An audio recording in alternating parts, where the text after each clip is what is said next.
Hey guys, welcome to another tutorial by Leslie from LeslieWritesItAll. Today we're going to be covering some floral drawings as well as a watercolor sky. And like always, there will be step-by-step instructions up on the blog as well as a description and links to the items that I'm using below. I'm kind of excited because I got a couple of new things in, like that Koi Watercolor travel set, as well as this Winsor and Newton Watercolor block.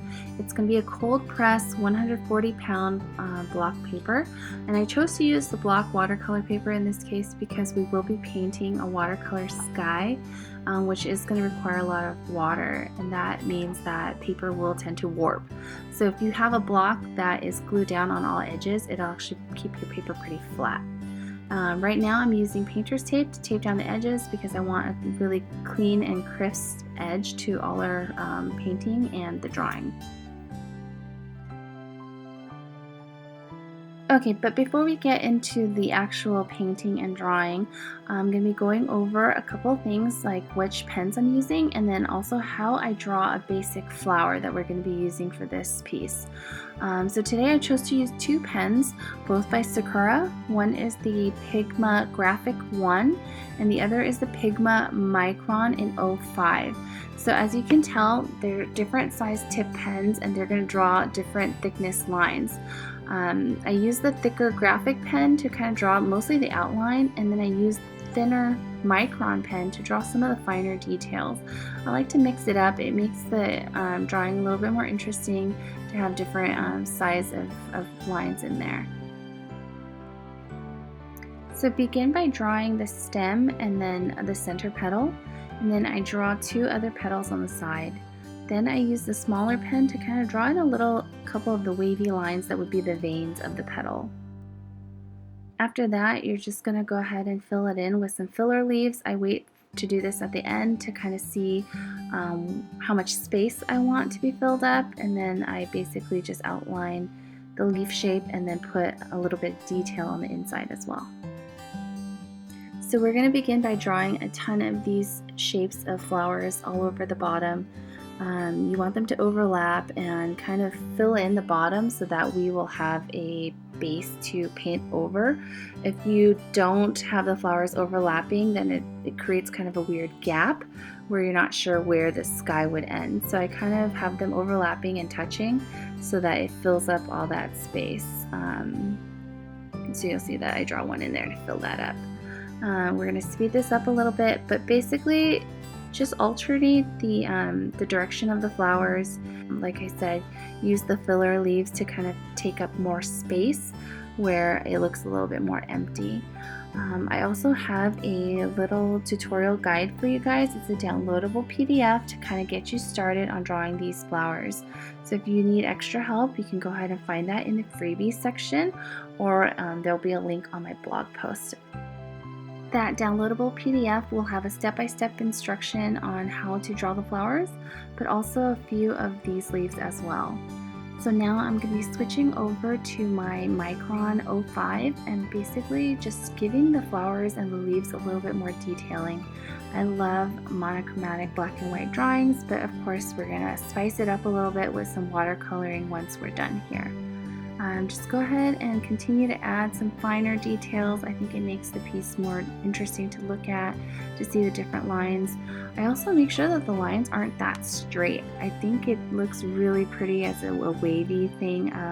Nature is random and unpredictable, so I think that if you express that in your drawing, it makes it more interesting to look at as well.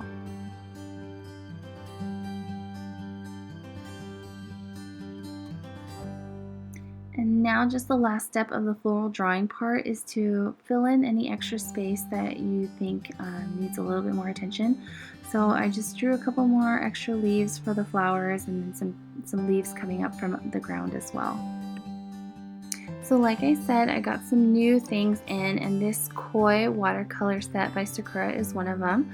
I love how compact it is, and it has almost all the colors that you really need in this little travel kit. So I would love to go to a garden one day and just start painting there and be one of those people that sit there and paint I haven't done it yet, but I'm going to now that I have this travel set.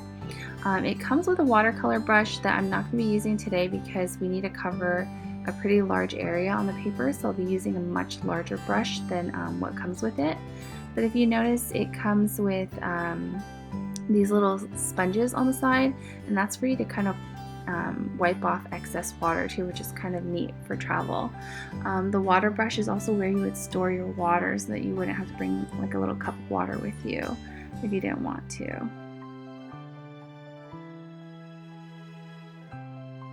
So I did have a little bit of inspiration for what we'll be painting today. My husband got this for me for Christmas. It's a book on the celestial skies of Yosemite, which is just really pretty. They're all nighttime shots of the Yosemite area, and the skies are beautiful, and they come in such an amazing assortment of colors. So I'm just gonna pick one, and we're gonna just paint that as part of our sky. So the one that I chose has kind of like a dark purple that fades into a yellowy orange. So we're going to try to mimic that today.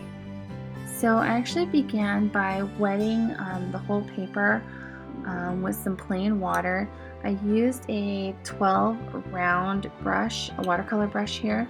I'm just kind of putting down water just to help the watercolors blend a little bit better when they come on. I realized that I probably didn't need to do this because I paint really slowly, but it ended up working well in this piece. So it's really optional to see if you want to do that. It kind of makes the blends a little bit softer.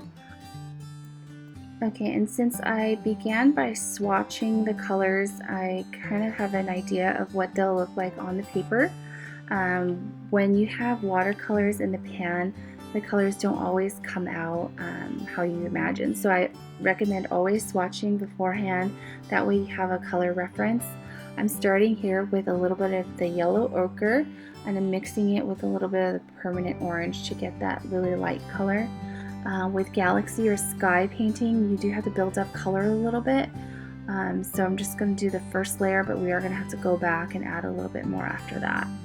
So I'm kind of blending it upwards because we're going to be doing a variegated wash, which means that we're going to be combining it with another color. So that yellow is going to fade into a different color.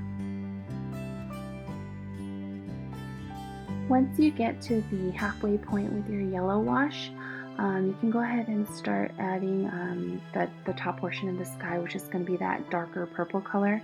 I'm using a mixture of the ultramarine deep with the Prussian blue, as well as a little bit of the Payne's gray. The Payne's gray kind of goes more towards the top where it is darker, and then I'm kind of just blending it all together. And that's how you're going to create this variegated wash, which is a wash of multiple colors. Just kind of filling it in. Like I said, you do have to build up color, so it's going to take a little bit of time and a few layers to get it to the color that you want. And trust me, you guys, galaxies look really weird. They don't look complete without the splatter. So if it's looking a little off to you right now, that is perfectly normal, and mine looks really weird as I'm looking at it right now too. But it will get better. Like I said, continue to build up color. We're just basically filling in, making sure that the wash looks really seamless from that yellow to that darker purple. There is a little bit of, like it looks like a nebula in the sky, so I am using a paper towel to kind of lift up some of that color. So once you're satisfied with how the sky painting looks, you're going to let it dry, and then we're going to move on to the messier part of this painting. So I'm using Dr. P.H. Martin's Bleed Proof White, which is my favorite type of white ink or paint. I use it for calligraphy, and I use it for painting as well. You're going to cover the portion that we drew and dip a toothbrush into the paint and use your finger to create splatter. So I created a little blob there, and I'll show you guys how we fix that, but go ahead and just continue making splatter, and that's going to be the stars in our sky. So one thing I did wrong that you'll notice on the bottom left hand corner is I splattered the toothbrush at an angle, and it created these kind of oblong type splatter, so that doesn't really look convincing as stars, so we're going to fix that as well too. But just make sure that you're kind of facing the area that you're going on head on and not like at an angle, otherwise you will get a different shape type splatter. And then what I'm doing now is just using my watercolor brush to go in and draw larger stars in the sky, kind of making them look like a little shimmery, but I'm also using them to make larger dots. So go ahead and use a watercolor brush to do that.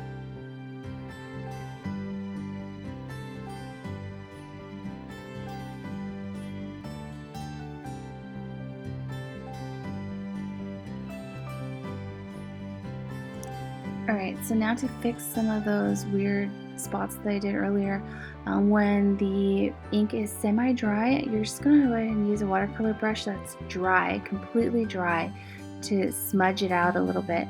And since it's a sky, it kind of looks like nebula or like a cloud anyway, so just go ahead and smudge it out so it doesn't make such a harsh line on your paper.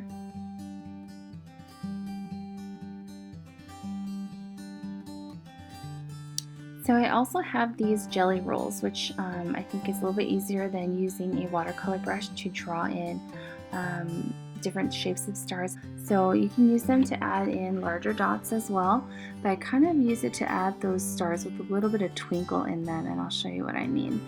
I start with a little circle, and then I kind of just draw crosshairs. And that's basically it. It's pretty easy. And I have 3 different size jelly rolls from Sakura here as well, and that'll create different sizes of those stars. Okay, and as much as I love painting and drawing, lifting the tape off of a painting is probably my favorite part of the whole thing, and I don't know if that's weird or if you guys think that too, but it really is the best part of the process for me.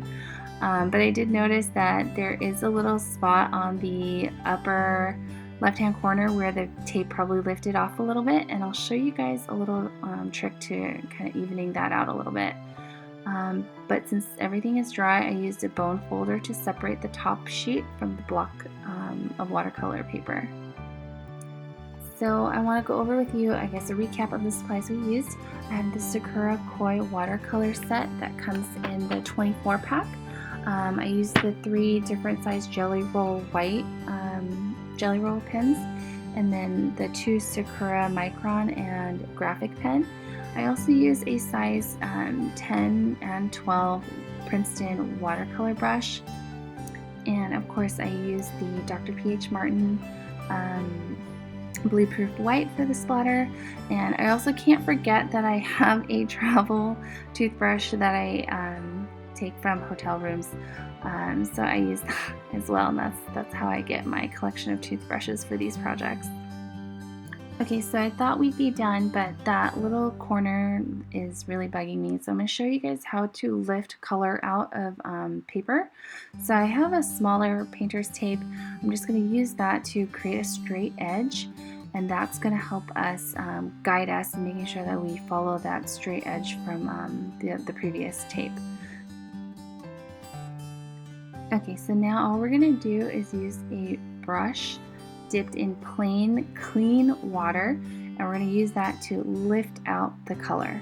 So go ahead and dip the brush and then just go back and forth. You're just going to go back and forth over that area, and then it's going to pull out some of the color from the paper. It won't get all of it out, but it's going to pretty much lift enough so that it's pretty faint afterwards. So it's a pretty tedious process, and it's going to require you to wet the area, run it over with the brush, and then you're going to dab it dry with a dry paper towel. So it's just going to take multiple times, and as you can see on the paper towel, a little bit of color comes off each time. So I use the brush to kind of really get in there. The paper is very textured, so you want to make sure that you kind of cover all the different facets of the paper. So that's why I'm kind of rubbing it back and forth with the brush.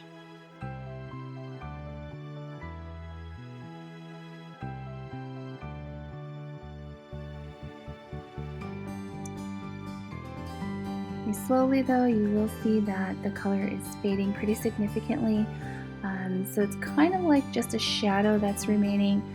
That's okay with me. Once we take the tape off, it looks almost even. And And ta-da! Looks like we're done now. You could have stopped earlier, but of course I had to fix that because it was really bothering me for some reason. And it was pretty easy to do. And you also got a little tutorial on how to lift watercolor off of paper.